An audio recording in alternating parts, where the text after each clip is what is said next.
Welcome back guys. In this video we are going to discuss about clause number 5.1, which is all about leadership and commitment. Basically it is important to note that overall responsibility of health and safety lies with the top management, and you can check this by asking few important questions like,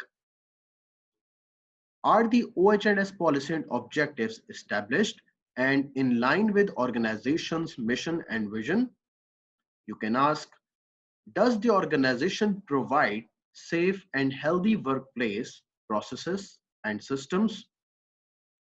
Are the resources available for maintaining the OH&S system?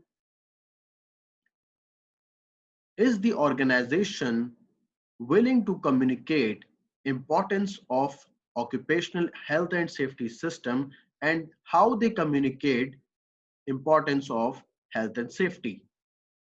Does the intended outcomes have been met? Does the organization protects its workers from reprisal when reporting near miss hazards and incidents?